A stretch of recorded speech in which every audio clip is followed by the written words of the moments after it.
Hey, what's up guys? Indie Freak 425 here with a new game actually. It's probably a game you guys have heard of. It's been really popular lately. Just got it the other day and I wanted to play through it with you guys. And the game is called Valiant Hearts: The Great War. Now, I don't know how much you've heard about the game, or you might have even seen some videos of it, but it's basically well, we'll just see how it is. I don't even know how to describe it, but it's probably the best representation of World War One that I've ever seen. So it's definitely an awesome game. Definitely a heartthrob, though. Make sure you keep those tissues close by. So, and you can see I played a bit of a game just because I was trying to check out my settings and everything, and I think this should be alright at what I have it now. If not, let me know. But, yep. So we're going to jump right in here with a new game. Yep, I know.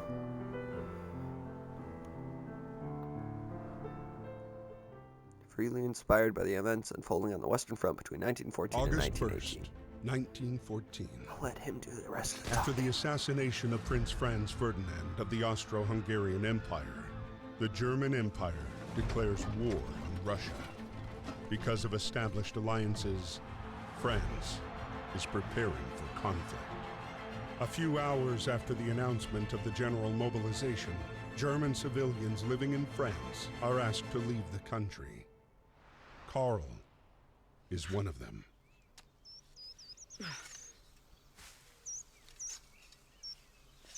August 1st, 1914.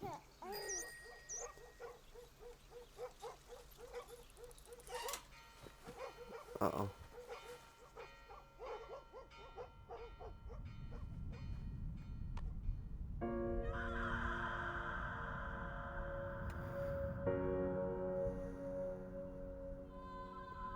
Oh, God.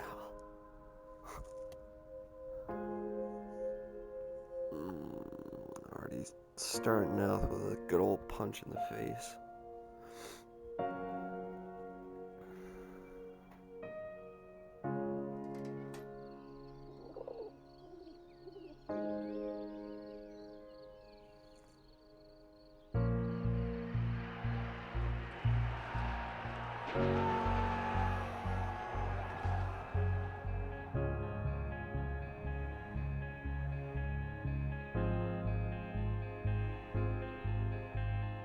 Oh, she's got a baby too.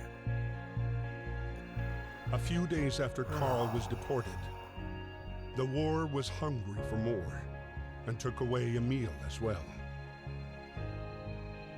A heavy-hearted Emil was called up to fight and left the farm for Saint Mihiel. Like so many others, he had no idea what fate had in store for him. Oh, God dang it, you guys. This is gonna be... Oh, this isn't gonna be good. Dude, what's your problem? Calm down.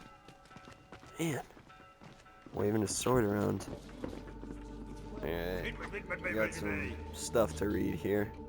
Alright. War is declared. June 28th, 1914. Archduke Franz Ferdinand, heir to the Austrian-Hungarian throne, Austro-Hungarian, was assassinated in Sarajevo.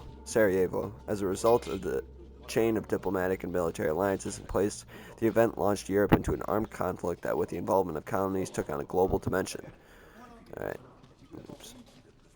What am I doing? There we go. Railways. With the outbreak of war, each country was eager to dispatch its army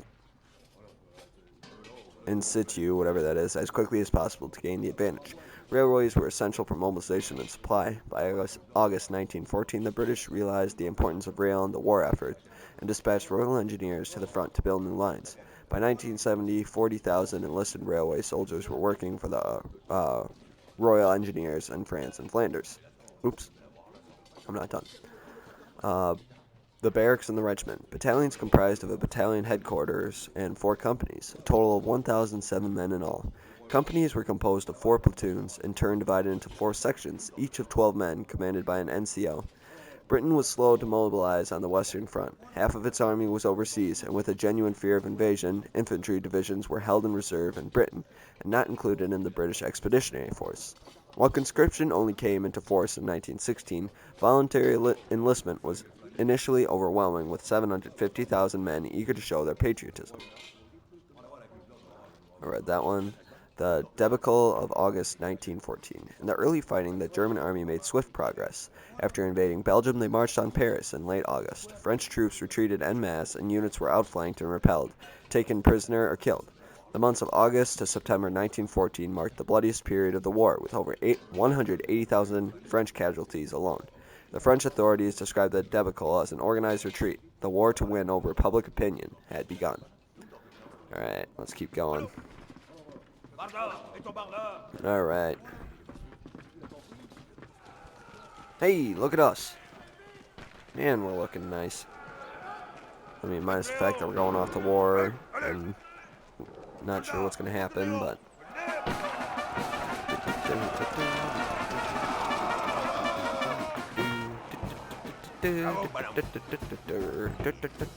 Oh, he stopped. That's awkward. Alright. There we go. I had a kid. Or man, I should say. He's a little older than a kid there, buddy. Alright. Ooh, grenades. Oh, wow. Like we're talking real deal grenades, aren't we? Nice throw. Clear! Oh, man. That guy got destroyed. Alright, let's go. Beat that straw dummy. Wait a second. Can I pick that hat up? Can I pick it? I can. Ah. I knew it. Alright, right about... Oh, no. Whoops. There we go. Kaboom! Clear! Got him, coach. Why are they all whistling? Are they watching me? I can't pick that up. Alright. Let's go. Hey, salute. Hey, he's actually happy with me. He's not waving his sword like a crazy man anymore. Oh, wait, there's stuff over here. I see you. Don't know what that is. No, let's look at it.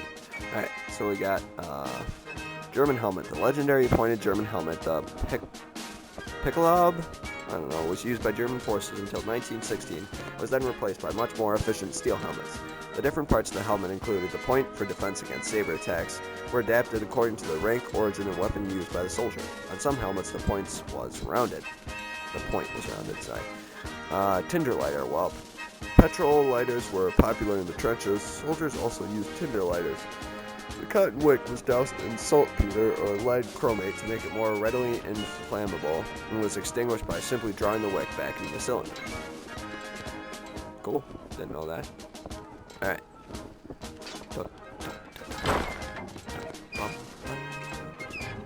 Republic of France, 150 Regiment. Infantry. Or infantry regiment, probably, is what that's supposed to say. My dear Marie, we are on our way to Paris. The atmosphere here is strangely cheerful. I hope that the harvest goes well. Rely on our neighbors for help. They've always been gracious and charitable people. I'll write again as soon as I get my assignment. Oh, Emil, Please kiss my little grandson for me. Like, he's just a stand-up guy. I've At the been train playing this depot game in for... Paris, trying to reach his regiment at Platform 21, Emil would meet the man he would soon fight alongside. Oh, the man jerk. who would come to be his truest friend. What'd that guy ever do? No, I was just saying, I've only played this game for like 9 minutes now, and I already like Emil. Alright, what are we doing? What's up? What? You like white wine? Wait, I think... Didn't this guy have it? Oh. Oh. I kind of wanted that. Thank you. That's fine. Yeah. That's okay. He probably has more. Yeah, no problem, man. I try my best. You know how it is. Gotta be a nice guy. I'm a meal. Is that? Oh, there are people in there. Can't go up the ladder. Oh, music. What do we do? I just hit him. Alright. No, that wasn't right. That one. What am I supposed to do? Oh, that was right. Oh, I got you. There's a border.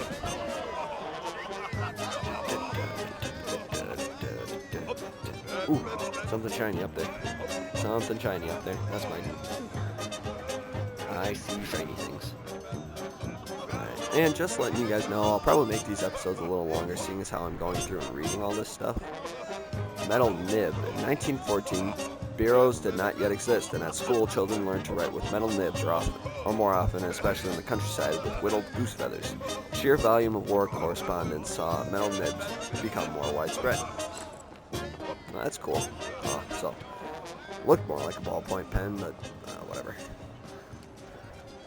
Then again, I'm not the brightest box and the brightest bulb on the Christmas tree. There we go.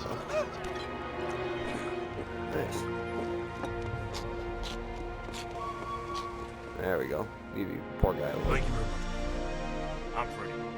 Welcome from the USA. Freddy from the USA. Hi. August 21st, 1914. Emil's regiment was sent to fight against the 71st German Division, led by Baron von Dorf.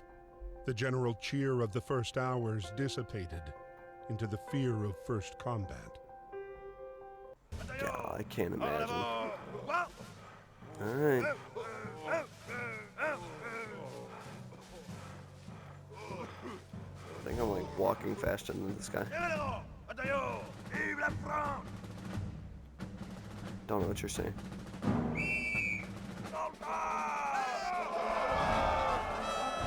Oh crap. Whoa. Whoa. Oh god. Oh god damn.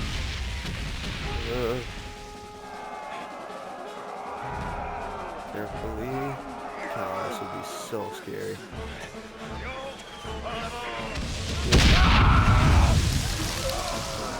Oh my gosh. Oh god. Everyone's dying. Okay, run. Let's go, man. I don't think that dude had legs. Oh my gosh. This is nuts. Oh, God. Let's go. Come on. You got this. Carefully. Oh. What?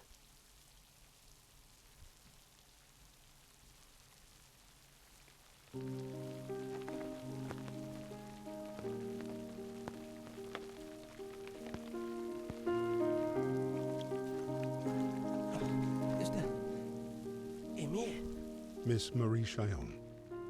Private Emile Chillon from the 150th Infantry Regiment was wounded by enemy fire on August 21st. He has been captured by the enemy.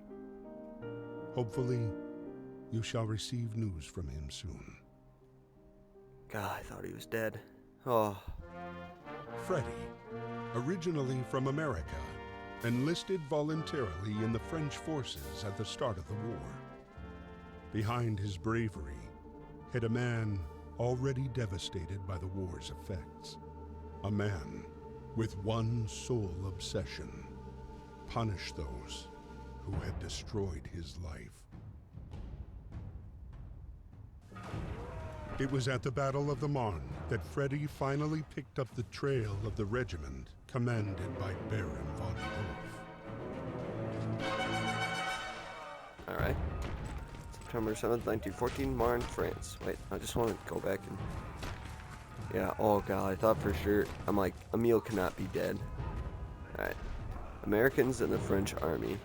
128 Americans enrolled in the French Army from the start of the conflict, mostly in Paris, including the poet Alan Seeger. The majority joined the Foreign Legion and took part in the Battle of the Marne. Others joined the Air Force, which later became the Lafayette Squadron. 24 gave their lives for France, including Alan Seeger. The media attention they received in the United States played a decisive role in their own country's decision to join the war 3 years later. The Battle of the Marne, drawn up Drawn up long before the war, the von Schlieffen Plan aimed at swiftly overrunning France via Belgium and northern France. After the August debacle on September 6th, French troops turned to face German troops in the decisive Battle of the Marne and prevented the capture of Paris. The battle was the first time Franco-British forces managed to halt the German advance and thwart the main German battle plan. The front retreated northwards and stabilized in December, when trench warfare began in earnest. Machine guns. The Great War demonstrated the technical progress of the age, symbolized by the machine gun. World War I devices could now shoot up to 200 bullets before requiring cooling, and were perfectly integrated into infantry attacks. German machine guns' deployment in the front line gave them a vast superiority at the start of the conflict. Flags were powerful symbols for each unit, and once captured became trophies. When overrun, soldiers took the time to hide or bury them before taking prisoner. With the arrival of trench warfare, flags disappeared from the battlefield and only made an appearance at military ceremonies away from the front. Alright, with that, I think I'm going to call it an episode right there. But yeah, if you guys enjoyed, and I'm definitely going to play through this game because I already love it and I know it's going to be good. But yeah, so just let me know what you guys think. If you enjoyed, please leave a like or comment. And if not, just let me know what you did or did not like about it. But yeah, thanks again for watching, you guys, and take care.